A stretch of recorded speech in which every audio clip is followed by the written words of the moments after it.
Hello, my Kinder-1st leaders. Welcome to December 11th. This week we are talking about how Jesus is expected again, but more in the sense of like anything is possible with God. So this is the angel visits Mary and all of that. So it's going to be a really cool story that we dive into with this beautiful expectation of Jesus. And so this first activity, what we're going to do is we're going to go ahead and have a picture of a box taped to one of the walls, okay? And then you're going to go ahead and blindfold one of the children.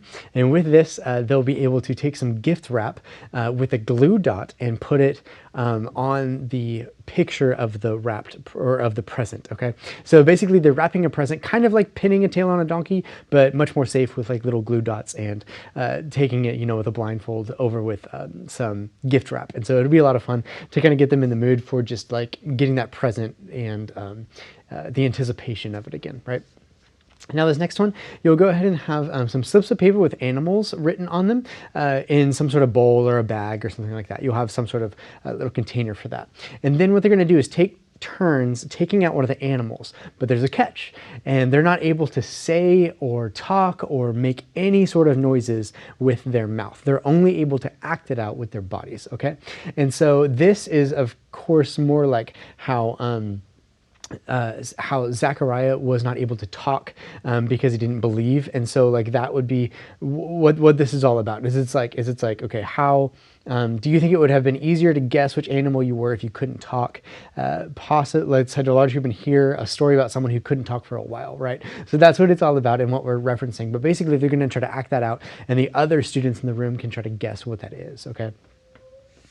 Then you'll go off and listen to the Bible story and whatnot, do the worship. And then when you come back, we have an impossible helicopter activity page. And basically what you're doing is you're giving one of those to each student, and they only cut on the dotted lines. And that's important. They don't cut on the thick boulder lines. They only cut on the dotted, okay?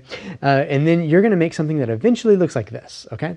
And so basically when you start to give them instructions on folding and everything, you'll see those instructions on your piece of paper. But it's actually more simple than you think. And so it looks intimidating, but as you go through it, you're like, oh, this is easy. It's just like some simple foldings. It makes like kind of a T, and then you put a paper clip at the bottom. And when you drop it from high, it like spins, and it's really cool. It looks like a helicopter.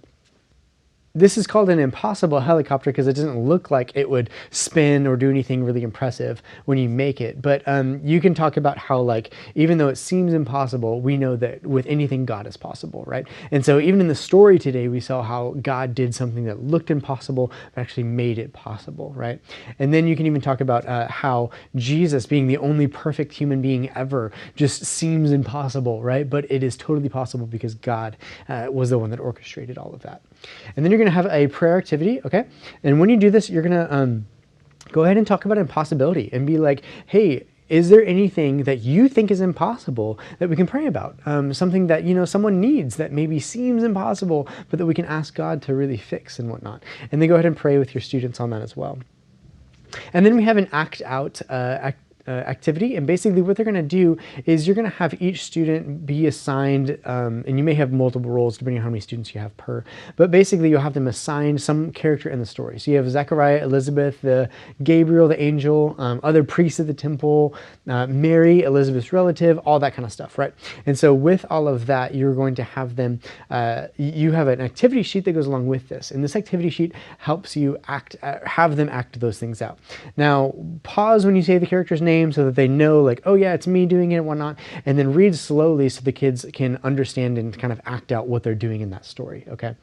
And then you have a Christmas cheer activity page. And with this one, you'll go ahead and direct them to review that memory verse and come up with some sort of motions on their own or a song on their own that helps them remember these memory verse words, okay?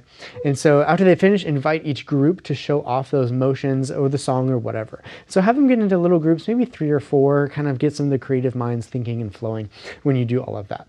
And that's it for this week, everyone. Don't forget that there's tacos this week, and so please come join us and come hungry, get some of those tacos, and you'll enjoy it. We will see you guys soon.